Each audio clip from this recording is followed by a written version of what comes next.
Greetings. Welcome to In Conversation with Trevor, brought to you by Heart and Soul Broadcasting Services. I go beyond the headlines and beyond the sensational. Today I'm in conversation with Elisabeth Valerio, the presidential candidate for the United Zimbabwe Alliance. If you enjoy this conversation, remember to subscribe, like, and share.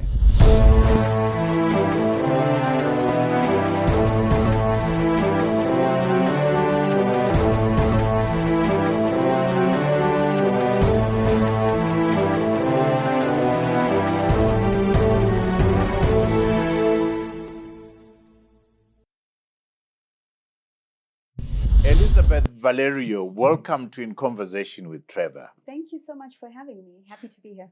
It's a pleasure having you here. You know, I've been reflecting as we were planning for this conversation.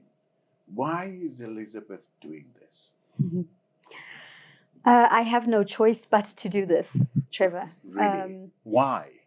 Why don't you have a choice? You know what amazes me when I wake up every day and I look at Zimbabwe, the situation in Zimbabwe, and I'm alarmed that people aren't doing more. I feel I have to do this. The direction we're going as a country is just not a direction that I can wrap my mind around and not be alarmed or concerned.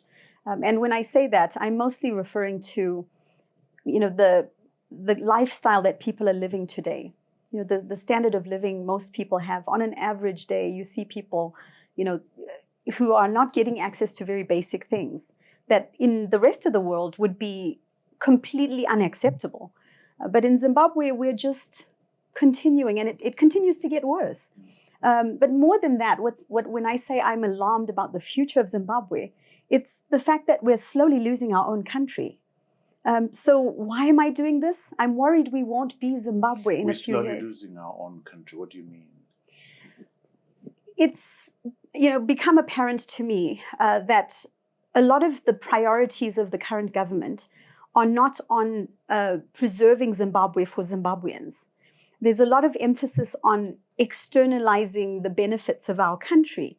And I don't think that's what government is supposed to be doing. It's supposed to nurture what we have and ensure that what we have benefits the citizens of our country. So when I see foreigners coming into our country and a lot of land is being distributed to foreigners, that's what's caused me to be mostly concerned. Because a lot of what's happening or what has happened over the last several decades can be reversed. You can restore, you can build, but we are not going to be able to recover the finite resources that we have that are our land, on our land, within our land. And so I'm really surprised that not every Zimbabwean is as concerned as I am. Because when I look to the future, I just don't see this turning out very well for us. Foreigners, Chinese? Chinese, there are a number of countries, I think, that are exploiting us. My greatest concern began with Chinese. I live in Hwange, and there were Chinese coal mining operations being proposed or actually having been approved for Hwange National Park. And that was a Chinese interest. But you look across Zimbabwe, there are many different countries now. And yes, there's this mantra of Zimbabwe is open for business, but to whose benefit? Yeah. You know, I'm pushing you to say Chinese because there's a lot of whispers. We seem to be afraid to speak up, to say what is happening to this country concerning our resources.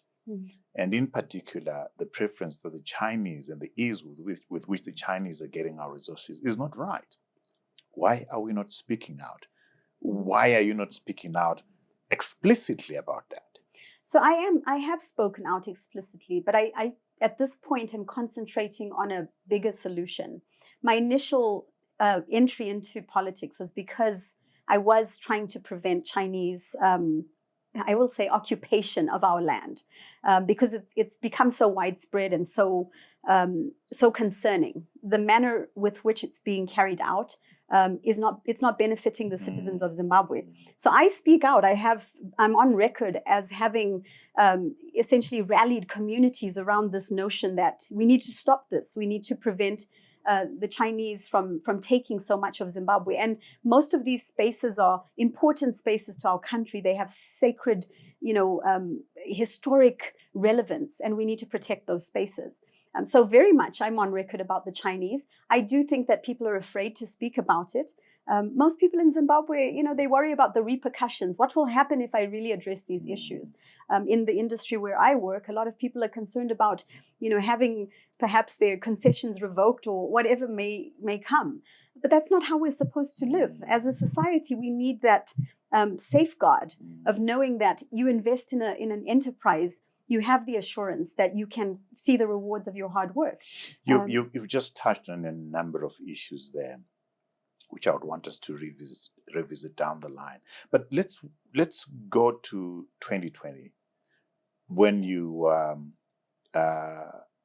start this campaign around the Hwange National Park, which then gives birth to this journey that you are embarked upon right now. Talk to me about that moment where you said, I think running for presidency is the solution. So it didn't come as a moment where I got to make a choice. I was elected to become president of a political party. But that's after days and days of sitting with people, searching for solutions. We had deliberations for 3 days, a group of 30 strangers who I had called and said, what is the answer? We need to protect these elephants in Hwange. We need to make sure our land remains with Zimbabweans. How do we do this? And after sitting with individuals who had a depth of knowledge from all sorts of backgrounds, the solution was, let's create a government, because the problems are centered around government. The choices that are being made by this government are what's causing us to be in this situation. And the only way you can fix that is actually by having a new government. So elections began amongst the individuals that were sitting there, and the last election was for the president of the party, and it was I found myself in politics for the first time. We're going to pursue that line of thinking, but I must ask you this question. You say a lot of people are afraid. Why are you not afraid? That you're going to lose your concession, that you're going to lose your business, that your life might be threatened. Why are you not afraid? Yeah, I had many conversations even with my husband as I had to break the news to him that I'm now going to be, contesting for the presidency of Zimbabwe. And it was a lot even for us to think about, what does this mean for our life? I have a relatively good life, Trevor. We've worked hard. All that I've worked for, I'm supposed to be enjoying now, and so I don't know how to describe this, but I am more at peace today, knowing that I'm actually working on a solution for Zimbabwe than I was during those weeks and months leading up to me becoming president of UZA. Because during those weeks and months, I was tormented by the idea that, these villages, several kilometers away from me are being told they have to leave the grave sites of their ancestors and they have to move.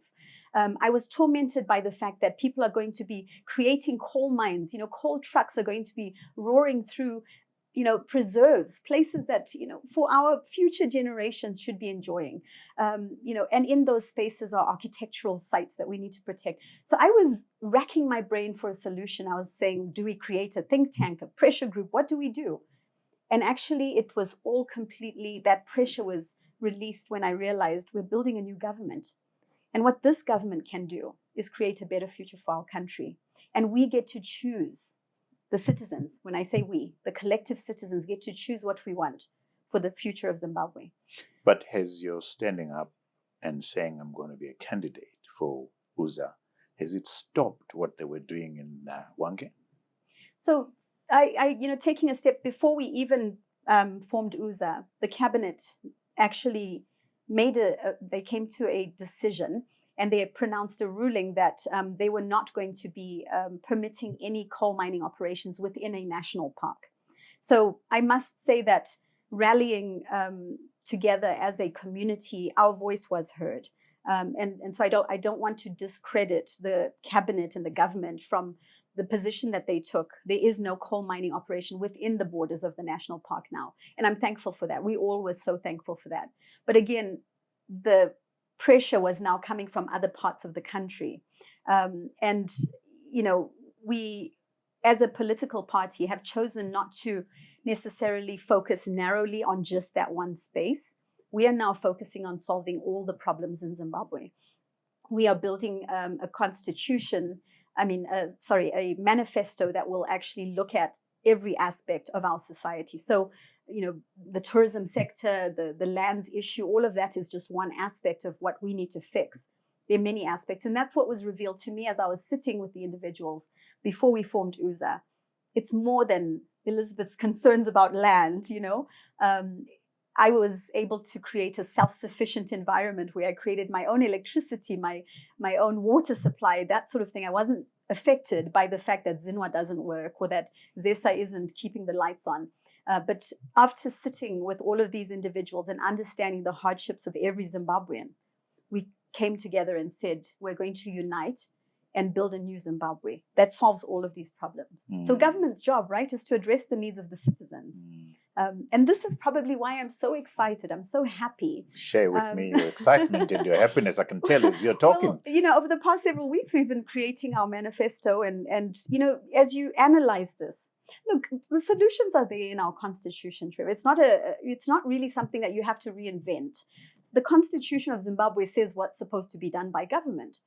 But if you give the citizens now a new government that actually understands that mandate, it creates a different outlook for us in Zimbabwe. And of course, we are also able to bring new ideas, fresh ideas. I think Zimbabwe has been stuck in this, again, nothing against our mature political leaders. They have their own experiences and they have what they sought to achieve for Zimbabwe. We liberated this country. We ensured that there was majority rule. Those are important things. They're accomplishments that we should never discredit.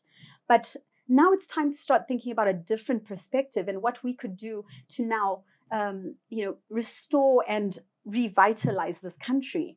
We've lost a lot of our lifeblood, our industrial sector. There's so much that is broken in Zimbabwe. So the excitement is in what's possible, but it's what's possible with the citizens of Zimbabwe, because it won't work if we say government does it all. We need every citizen at the table with their ideas, whether it starts with their vote. And it builds up to active participation as citizens. If we all come together and do the work that's necessary, Zimbabwe could be one of the most... But is it just through politics, Elisabeth? Is it just through politics? Or could you do what you're doing without doing politics? Push back as much as you want. That was my argument as we were sitting forming UZA, was, look, we can all, in our different areas of expertise, work on the things. I'm chair for the Tourism Association for Wange, so I advocate for tourism and environmental, interests and conservation. You go and focus on financial issues, and I advocated for that. But ultimately, the policies that guide and sort of direct the outcomes of what we do as individual organizations and institutions or entrepreneurs, for example, we are in a way limited in terms of what we can do. So we've got to make sure we holistically fix this issue. And it starts with government. Parliamentarians have to be sitting, actually representing the citizens, working on the laws, making sure that they are actually advocating for Zimbabweans. It's a crowded field, Elisabeth.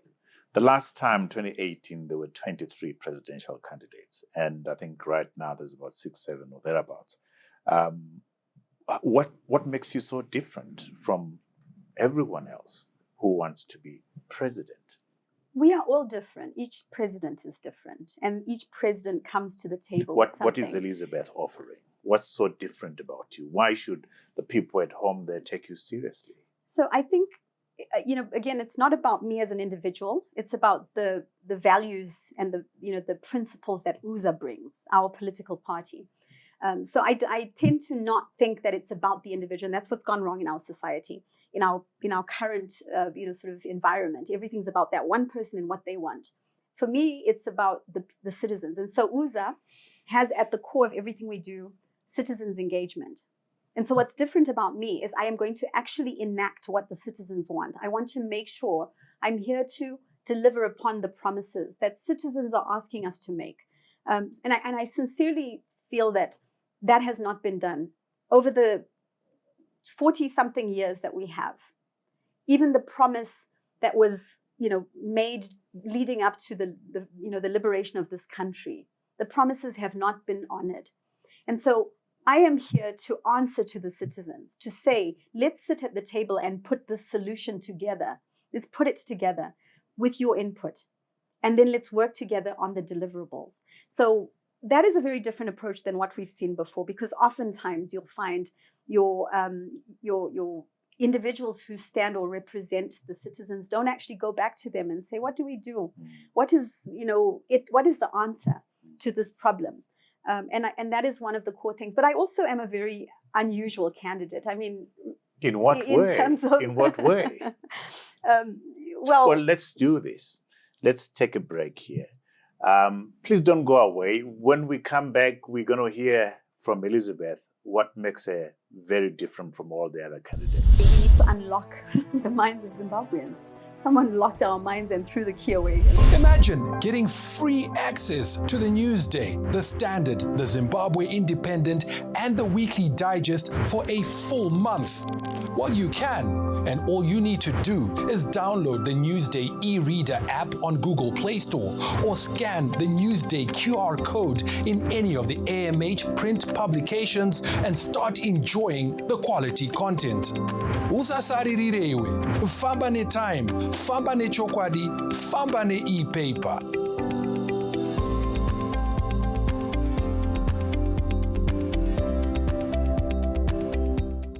Welcome back to our conversation with Elisabeth Valerio, the presidential candidate for United Zimbabwe Alliance. So before we went to the break, you were telling us how unique you are as a candidate. Do you want to break that down for us? Yeah, I don't like boasting about myself. It's counter to who I am. But I do think that I've had this preparation all my life. I think if you look at even from when I was a child to where I am today, I've had exposure to a range of different aspects of what affect us as citizens. So I've been an entrepreneur from a very early age. I had a mother who was one of the first really established businesswomen, first Black businesswoman in Zimbabwe. She had businesses throughout Zimbabwe. I also happen to be a scientist. I was educated in the scientific field. So I've had exposure, international exposure. I worked in the United States as a biochemist. I have an invention to my name. I don't think any other presidential candidate does. And in addition to that, I've worked in the, cultural space, the tourism space.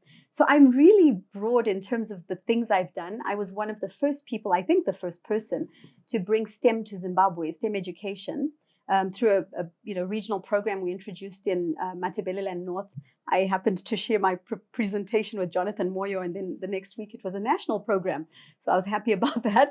But the point is that I've done a lot. I've achieved a lot, and I'm also quite self-sufficient. So I don't need anything from politics. I'm not here to gain power or wealth from politics. I'm here to truly fix our country. But I've got also this inherent thing within me that I feel I'm called to serve this country. So I've got a lot of very different aspects to me, Trevor, and you're looking at me and saying, this woman. I'm looking at you because you say you are different and unique. But as you're talking, I'm hearing so many different voices of people that have said the same thing. I am called to save. Okay. God is in it. God has spoken to me about this. So it's that's why I'm looking at you with so what makes Elisabeth different? But in any case, let's go to the point you raise about your being an entrepreneur. Yeah. Talk to me about, where were you born? Where was Elisabeth born? I was born in Harare.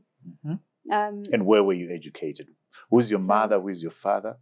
So let's go there. Yeah, my parents were business people. My mom was, she started off as a teacher. Who's your mom? What's her name? Isabel Madangure. That was her surname. Okay. Is she late now? She's late. Oh, yes. Shanangurai was the name she was more known as. Okay. And she was, I think one of those people who behind the scenes worked a lot on trying to support the transition to an independent Zimbabwe. Mm-hmm. When I was a little girl, I remember we had a farm that my parents had bought. They already had factories that they were making ceramic plates and cups, and my parents also had a range of businesses. Actually, if I think about it, they were quite enterprising for that time. And who is your father? Your father? My father, he was born in Europe. Where? In Germany. Okay. He was a German. He transitioned to Africa initially because he was a gourmet chef, trained to, in culinary expertise, and he was on an internship, interestingly enough. But he met my mom.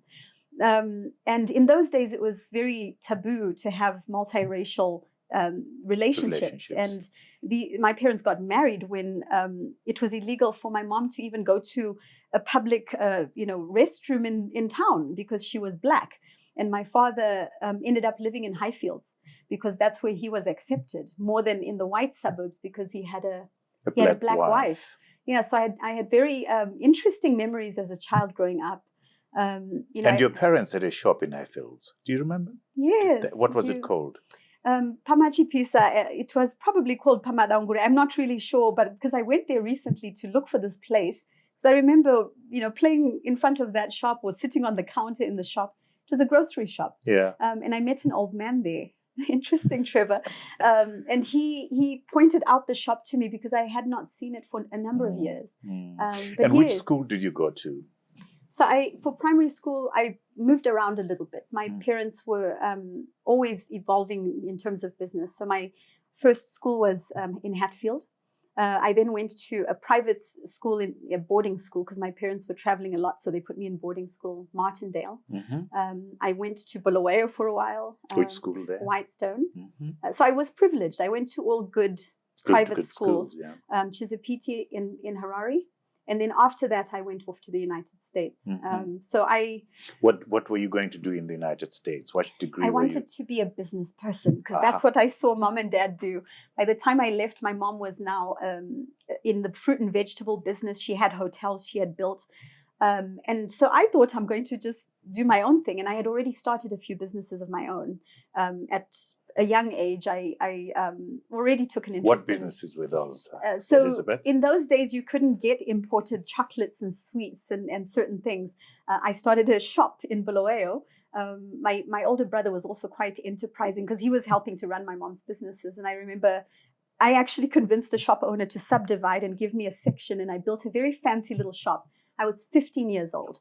I then also created a sort of a fashion trend in a way because I also created a range of clothing that were made by local Zimbabweans, but unique clothing that were somewhat innovative in terms of design, and I wanted to sell them for a very high price. People didn't have the money for it, but in a way I was exploring the things that interested me, I suppose, and later on my interests in terms of business faded when we were going through the HIV/AIDS pandemic here in Zimbabwe, epidemic, and I was very concerned because a lot of the people I had grown up with were dying of AIDS, and I was now in university in the States. Which university did you go to, and what did you study? So my undergrad, I went to California State University, which is in Southern California. And it was a general biology degree. Okay. Initially marketing and business, but I evolved into a biology degree. And while I was in my undergrad, I was mentored. I guess I was recruited into a mentoring program that was for people of color who some of the industry sectors in the scientific field realized they didn't have enough Black people or brown-skinned people working in the biotechnology space. So I was recruited to work for an internship, actually, and then I was mentored by someone who worked in the biotechnology industry. And I was preparing for my MCAT. I was going to go to medical school. My mentor explained to me that you could help people in many ways. One way is you sit at the bedside and help one patient at a time, serve the patient, right? Or you can actually impact an entire, because I was so keen on, I need to fix the problems in Africa. I was already doing that, like even in undergraduate. You're always keen to fix our problems, aren't you? Like I said, I'm very unique. I've always had that. You have a co-invention. Talk to us about that. What invention is that? So this mentor, in the internship that I had, I worked in a laboratory that was for one of the largest biotechnology companies in the world. And I was studying and analyzing how to optimize the efficiency of how you can deliver a drug into a body. So if you think of insulin, for example, it's delivered in a crystal form, right? Which ensures that it releases over time. It's safe. You study how safe it is once you've injected it into a human. So I was carrying out these, they're called stability studies. Mm-hmm. And I was studying what's called an IgG2, an antibody, and how that affects our body. And I was the first person in the world, I suppose, to crystallize an IgG2 antibody that focuses on bone density. So we have now a product somewhere in the world that my name is on that basically increases bone density. So you think of women, and they tend to lose bone density as they get older and frailer. So this is a new formulation, and the invention is how to formulate that in a crystallography type of format. So real science, but absolutely stuff that goes above my head. Well, no, but Trevor, interestingly, now that I'm living in Zimbabwe, and I was like, okay, we can start biotechnology programs, and that was really initially one of the things. I did a bit of consulting with the government in South Africa, trying to figure out how to transfer knowledge and get people in Africa, starting with South Africa, because they had infrastructure to innovate and create our own medicines. But in Zimbabwe, what I realized was we need to go back to basics, actually. So I'm learning things about indigenous, plants and how they can medicinally help us, our bodies. Yeah, and there's a lot of, validity to some of this. So the science translates. It's not necessarily in a big fancy lab, but we're doing it in the bush in Hwange. Let's go to you. You said you are in the process of putting together your manifesto. Yes. The elections are 5 months away or so. Is that not too late to be putting in place a manifesto? So it was important to us that before we created this manifesto, we go through the process of really understanding what Zimbabwe needs. Again, it's not about my opinion or the few of us that are in the national leadership or even, our constituency leaders. We had to make sure the citizens were able to inform us. So we spent a year and a half carrying out an exercise. We went to every constituency throughout Zimbabwe, asking people under the trees, like, what is it that you want? What's happening right here, And that has informed our manifesto. So I don't think it's too late. It's the culmination of us researching and learning. And now I'm working with a research team that's a bit more, they're refining it and making sure it aligns with, sort of the bigger picture. What is it that the people are telling you? Let's focus on 3. What are the 3 core issues that the people under the tree are saying this is important and it's going to be part of your manifesto? So I think one aspect of that is there are a lot of citizens in our country that are being left behind. So I think very much so we are going to look at a scenario where when we are in government, everyone has access to opportunities. In Zimbabwe right now, a lot of what you get is based on who you're aligned with. So if I'm politically aligned with a particular party, I'm more likely to get these things.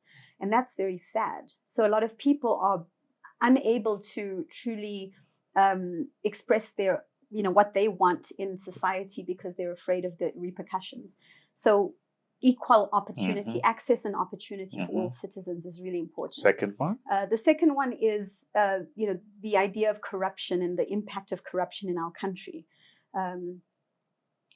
Regardless of where you look in Zimbabwe. Do the people under the tree verbalize that issue of corruption? Yes, they do, because I think people are becoming a bit more savvy than they were in the past, perhaps. Everyone just accepted that this is how it is. Like, yes, we know kuti vanhu vanodya woga in one, this is the sort of stuff people say to me. But we want also to be part of that. We are Zimbabweans. We also want to eat.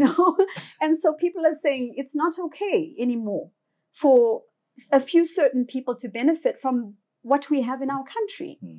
So corruption at all levels throughout the country. And when I say corruption, it even boils down to the basic things of people saying to me, I can't get a birth certificate.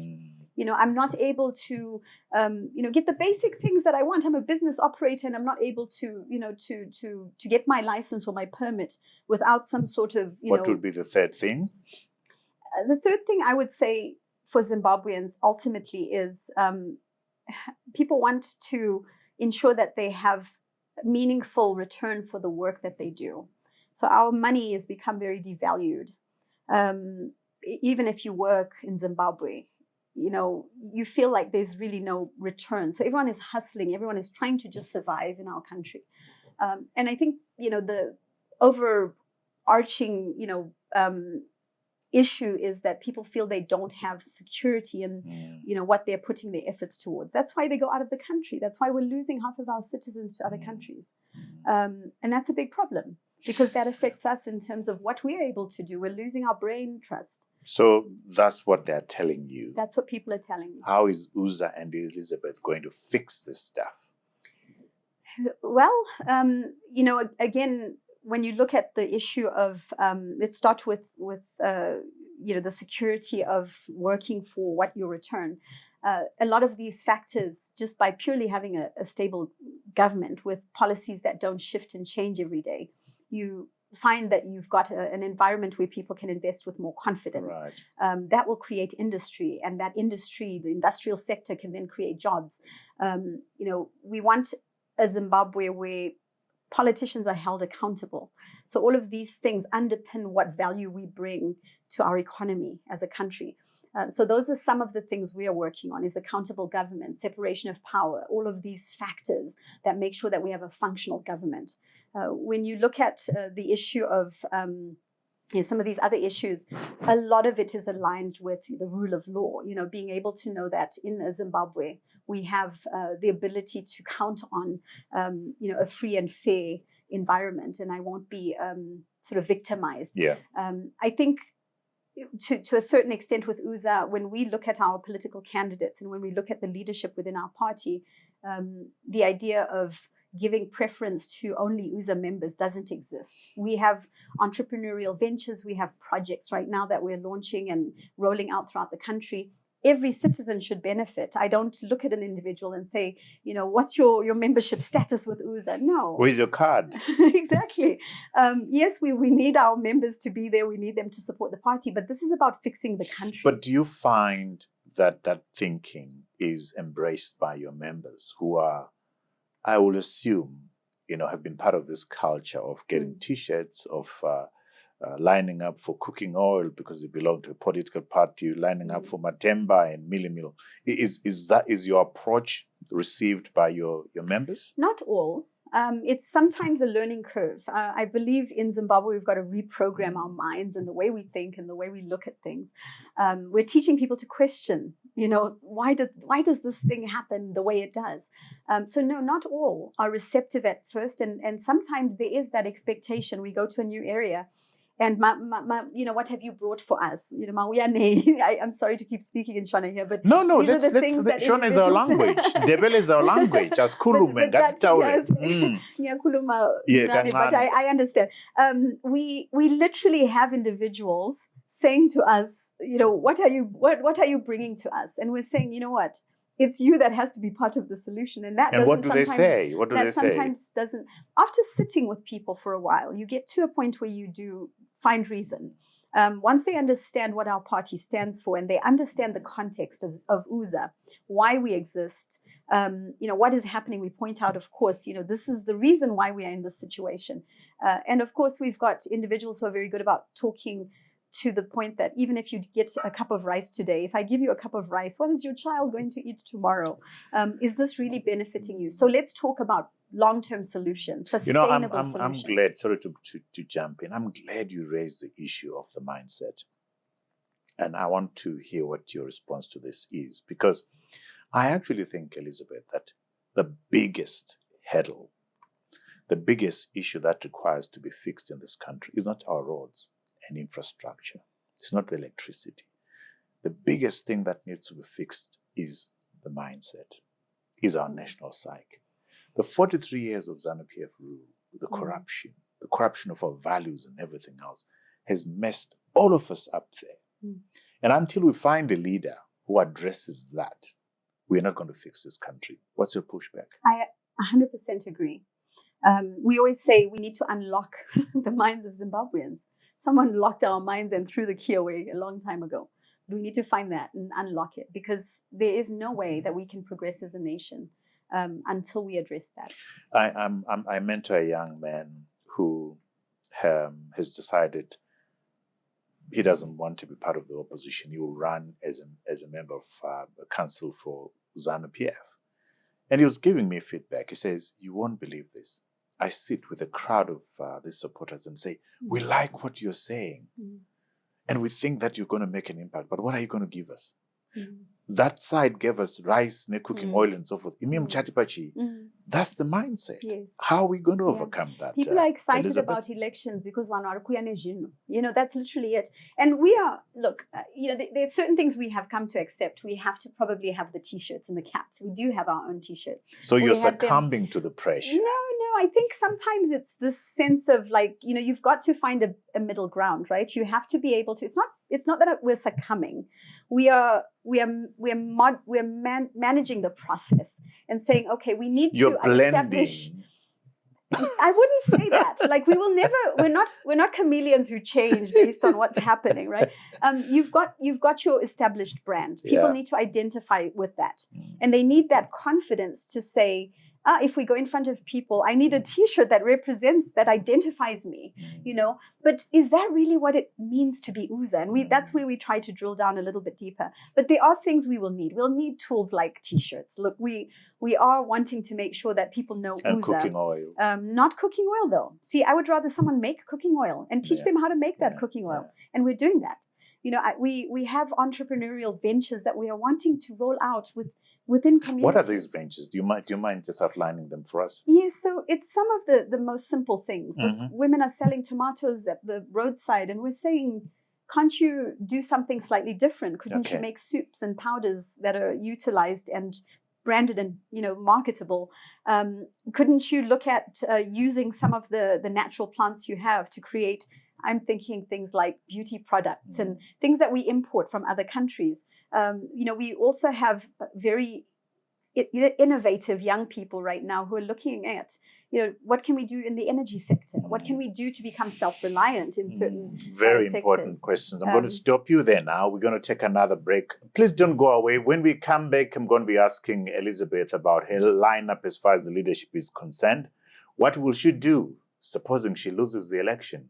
And Elisabeth is involved in business in Victoria Falls. What are those businesses? Why didn't Elisabeth join the existing political parties? Did you take a look at them and say, no, I'm not going there anymore?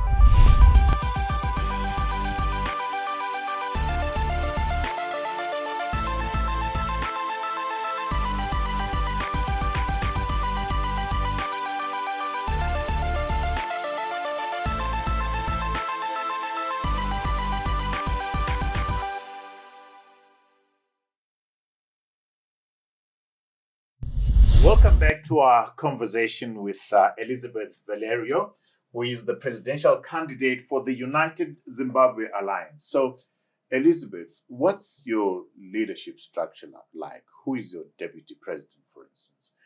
If you could just go into that. So at the national executive level, the vice president is Reverend Frank Mhlanga. He contested in 2018. He was with Joyce Mujuru's party at the time. We have representatives in our executive leadership from various provinces. Our youth chair, for example, is from Mashingo, Shingirai Chabata, a very vibrant youth with a lot of experience. I learn a lot from him, actually. From Manicaland, we have our national chairperson, Garikai Mlambo. We have Rebecca Ndlovu, who is from Kadoma, and she's the engagement and mobilization secretary. Tracy Meth, our treasurer for national. But we have structures essentially at the national level, constituency level. So you're provincial. Going to be contesting parliament throughout the country, local government throughout the country. You're going to be fielding candidates throughout the country. Is that what you're saying? That is our intent, yes. Okay, we are in the process. Yes, we're in the process now. candidates having been elected. We are going through the vetting process as we speak. There are some areas we're still working on. You know, it's a new political party, so we've got to break ground in some areas. We've covered almost the entire country, but I think just being able to identify, you know, enough of a constituent base that can then elect their leaders is where we are now. Is there anything that has surprised you as you have gone about finding candidates, finding members? What surprised you the most? I'd say the youth are very determined. I'm so proud of, you see, being a woman, everyone says, what's it like being a woman in politics? Are you not afraid? But I've got some young women who are stepping forward and saying, you know, and there are not a lot of them. I wish there were more. But the determination of young people, I think, is what's really encouraged me, not surprised so much, but encouraged me, because, you know, it's easy for a young person to just fold their arms and say, we'll see what happens. But they're stepping up and they're saying, we want to make sure that there's a different Zimbabwe. So the ones that are stepping forward are surprising me by their intellect, their, you know, their preparedness, because you can see they've thought it through. They're analyzing how best to really ensure that they position themselves for their posts. You know, Elisabeth, listening to you and being in the same space with you right now, I am asking myself, why didn't Elisabeth join the existing political parties? Did you take a look at them and say, no, I'm not going there? And if you did, why did you decide not to join the existing opposition? I've been offered the opportunity to join other political parties, and I didn't see them really aligning with my values and what I saw for Zimbabwe. I also have had to do a really honest look at the success of these parties and what it's anchored around. Is their success measured by what's happening in the communities with the citizens, in our educational system, in our hospitals, you know, in our businesses? Or is it centered around what they're gaining from politics? And so I can't see any political party in the current government that I would say this is the party that really is delivering upon what I would want to see promised to Zimbabwe. So, you know, have you not received that criticism of you are weakening the opposition, you're dividing the opposition? Why don't you come together with other forces? If you look at what is democracy, democracy is about people choosing who they vote for, choosing if they want to stand in government. So the moment we start talking about weakening this or changing that or aligning people to certain parties and saying you must go this direction versus another, we're not democratic anymore.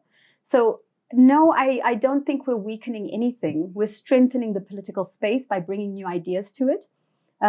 We believe in a politically plural Zimbabwe. I want to see different political parties participating, engaging each other, speaking to each other. I think that's one of the missed opportunities. We need to exchange ideas and say, what do we then do? You have a certain number of seats. I have a certain number of seats. The more, the merrier. The more, the merrier. You create a marketplace of ideas. The best ideas win. Exactly. Rather than this binary politics. Right. That there ought to be two political parties. And if you are not in any one of them, therefore you're enemy of... I couldn't have put it any better. This is the problem with Zimbabwe, is we think that the solutions can only come from two places. And that's not the case at all. But also what I see in politics is a lot of...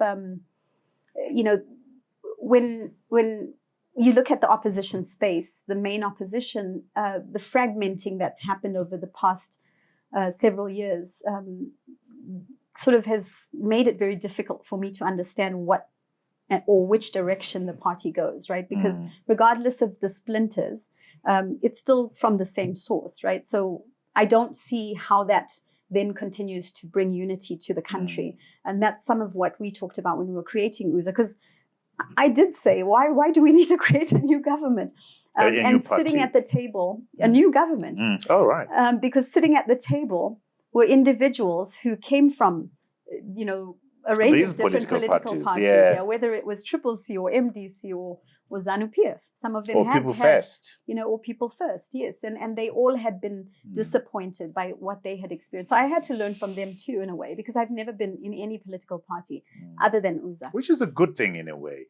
Talk to me now about, in your experience, is the playing field level? It's not level. We already know it going into it. It's not level. So why are you going into it knowing that it's not level? Because the citizens of Zimbabwe, I think, have the ability to counter those unlevel, unfair aspects of our election environment. I think if citizens take a stand and turn out in numbers and vote, nothing's going to stop them, regardless of all the attempts to do whatever it may be. I think that regardless of what we are going to face, it will come down to that one factor, and that is people voting. So it's a choice that the Zimbabwean citizens have to make. What are you doing to make sure that people get out? We're investing time in conversations with citizens, conversations like this. We're investing time in the citizens. We're meeting them where they are, trying to really emphasize the importance, the value of their vote, because most of them don't understand the value of their vote. So this is why you see people being, willingly giving away their vote for a cup of rice or for some sugar, because they don't understand that that is actually a choice they're making to choose the new government.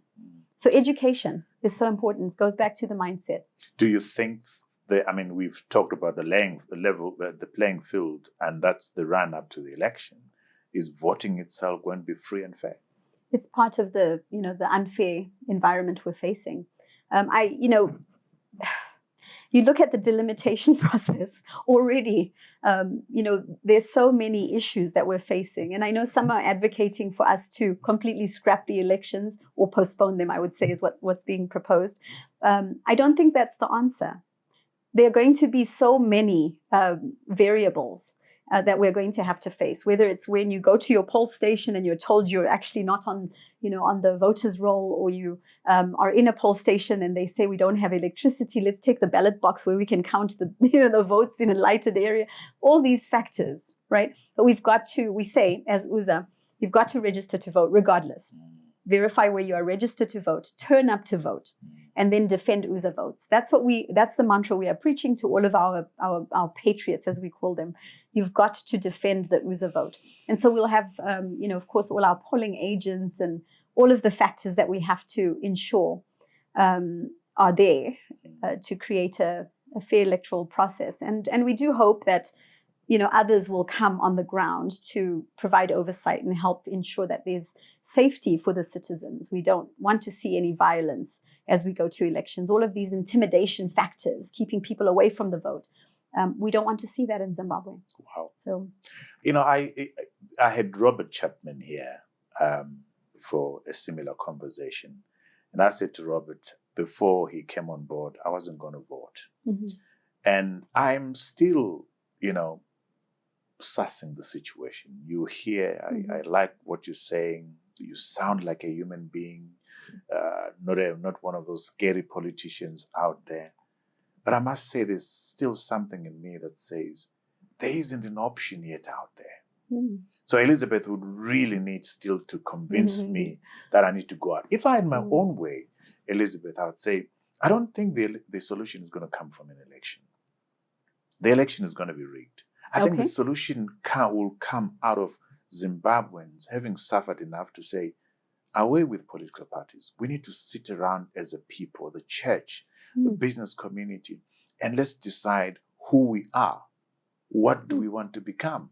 Okay. What's your pushback? Interesting. So look, I've always said that right now we're in a political sort of framework that was imposed on us, right? So if you look at the historic background of Zimbabwe, we had royal houses that, are now essentially not even given a voice in how we run our country. There are a lot of thought processes that can go into this. First of all, I'm very disappointed that you haven't decided. If you don't understand how critical it is to vote this election, we've got to have more conversations, Trevor. But, the answer right now is not necessarily to come up with a completely different solution.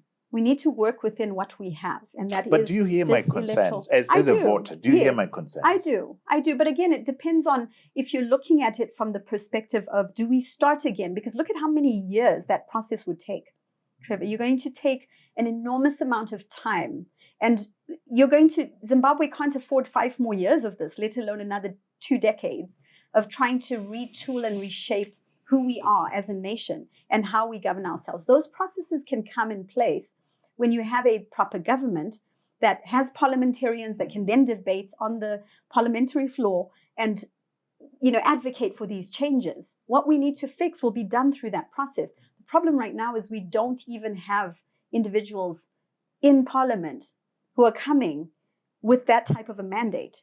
They're literally going along with whatever's being imposed on them. Yeah. So this is the problem we need to fix. Then you can start looking at how do we reshape what it means to be a Zimbabwean, a country, a sovereign nation, and what framework do we want to bring to play.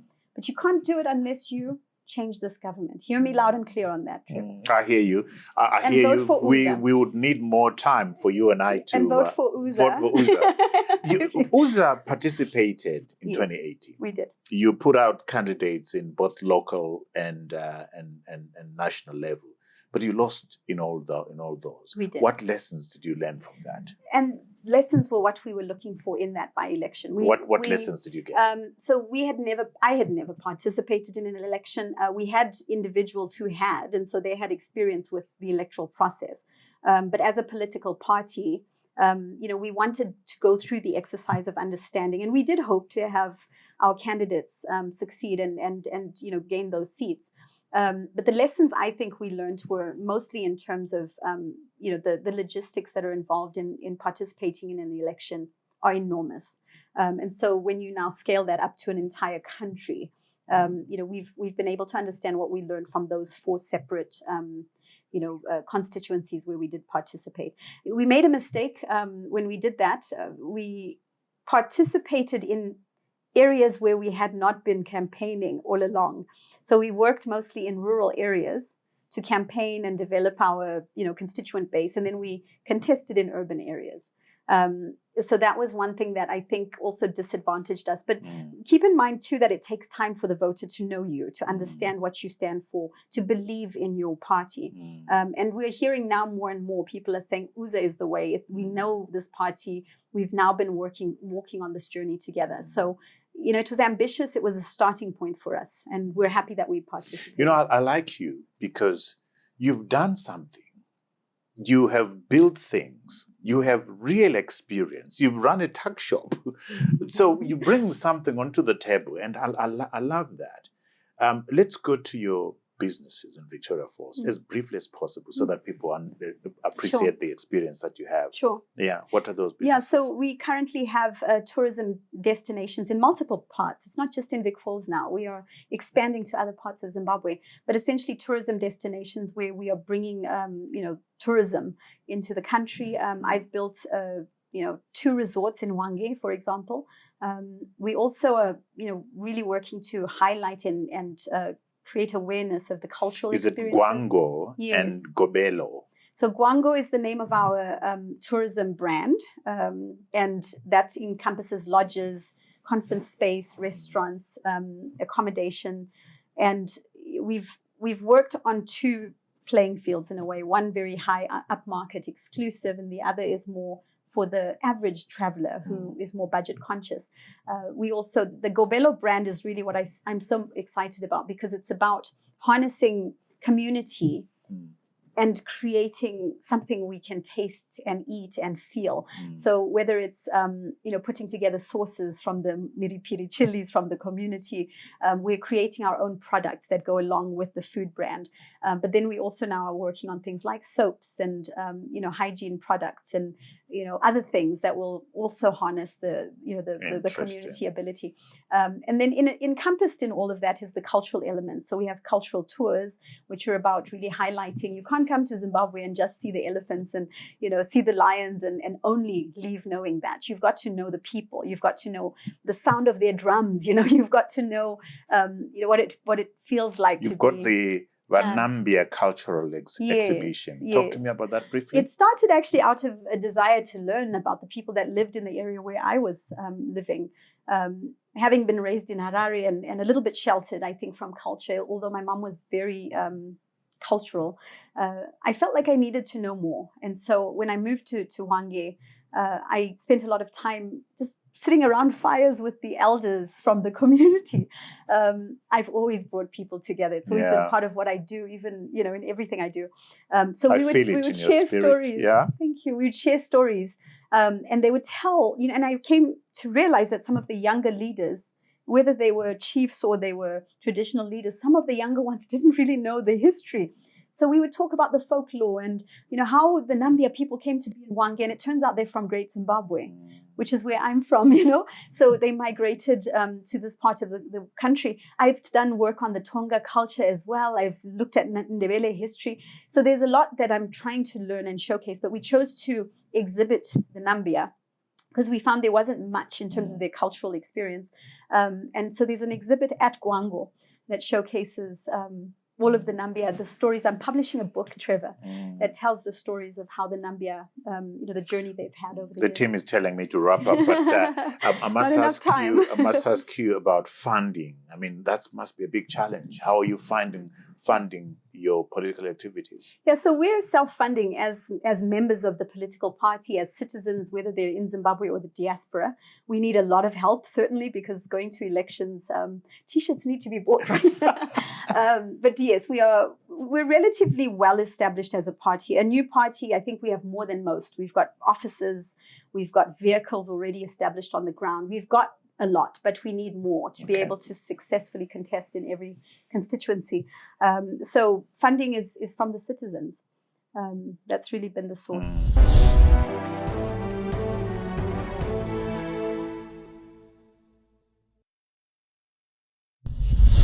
Let's play a fun game now. What's your favorite Zimbabwean dish? Sadza nenyama. There's nothing like it. I also happen to like all of the exotic foods like, matumbo and that sort of thing. But sadza banan is my favorite dish. Who is your role model? My mom. Your mom. Yes, my mom. Why? Oh, you're going to make me emotional now. So my mom was, if I think about what she went through as a woman all those years ago, she was ahead of her time. She never saw barriers. And I think in some way she lives in me, her spirit, She was a woman who was driving lorries and trucks when women weren't supposed to drive. We were supposed to be in the kitchen cooking. I remember sitting with my grandfather in his home and Sekuru saying to my mom, I always saw my mom as equal to men, she had that trust. So my mom was enterprising, well ahead Shall of her we give time. you tissue paper now? No, I wish she was here. I would have so benefited from her advice. She was the first woman in Africa to form a political party, standing against Mugabe. And everyone knew you must fear Mugabe, but she would walk into his office and tell him what she thought. My mom. I'm glad we took you there. What's your favorite app? There's an app called Asana, ASANA. It keeps me organized. It's the only way I can keep track of all the many things I do. I'm on a number of boards. I'm, on a number of different types of, community projects. So it keeps me task oriented, and that's the one I use. What's the first thing you do when you get out of bed? Kiss my husband.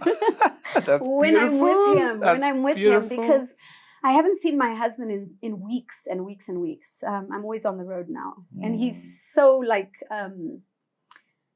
my husband, I've been told that I've got many husbands in Zimbabwe, by the way, because people assume I'm married to people with the same name that they know.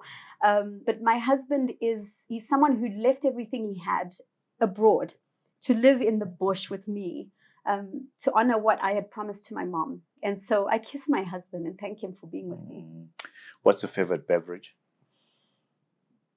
Oof, that's lemongrass tea, I would say. Wow, beautiful.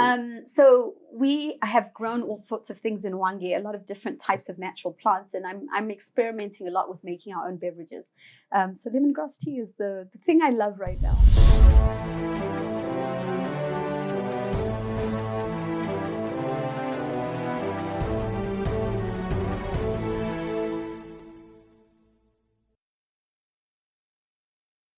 I'm not going to let you go before we discuss books. So we're going to talk about books now. Yes. What books have you read that you'd want to recommend to our book-loving audience? There are at least 3 books that you've read. I see you've brought a book. Yes, so this what's one the significance of this book? So one of my mentors gave this to me just recently, and it's not, I'm actually very early into it, but I've got so much to learn about the institutions in Zimbabwe, sort of the state and how it functions. I'm not historically a politician. So this particular book, State Politics in Zimbabwe, it's by Jeffrey Herbst. Very dense, very heavy, but it's very, fact-based. And so this is going to give me a lot of insight, and I'm enjoying what I've read so far about what post-independence, what that era was like, and how we've shaped some of the institutions we have. I recently read Tsitsi Dangarembwa's book, The Morning Body.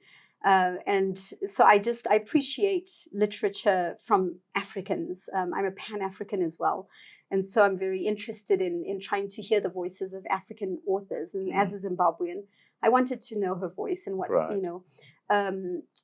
I also have very different reading, preferences. So Walden is a book about, this gentleman that lives on Walden Park. Henry David Thoreau, I'm sure, is the name of the author. And that book, because I have lived in remoteness, in wilderness, and learning about how you can live with less, right? Because everyone is all about prosperity, and I need things, and I've got lots of things right now. I've got cars and homes and all that. But sometimes actually it's the lesser things, the simpler things that are more important in your life. And so this book sort of grounds you, and it talks about living literally on a pond and removing all the encumbrances. That's beautiful. That's beautiful. So I'm Elisabeth, diverse in my Elisabeth, interests. thank you so much. We're glad you accepted our invitation to come. Tell me, what will happen if you lose, just in case you don't win? So our mission as Zimbabwe was saying, let's unite and build Zimbabwe. I'll continue to build Zimbabwe. And so building Zimbabwe, it goes beyond politics, right? We've got our work to do in every corner of this country. I'll continue to work on it.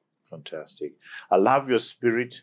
I love your authenticity. And then clearly for me, if you're going to be my leader, you've got to show me what you've done. And you've done quite a lot. And we wish you the best in the race that you've chosen. And hopefully we will sit on the other side of 2023 and have a woman as president. Something of that sort. Thank you. Elisabeth, thank you so much. We wish you the very best. Allow me now to tend to our viewers who follow us every week. Remember, we are out on YouTube 7 a.m.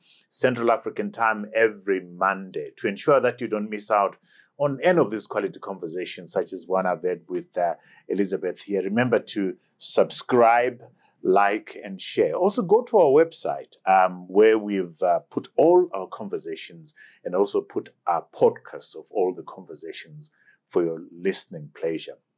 Until next time, cheers to you all.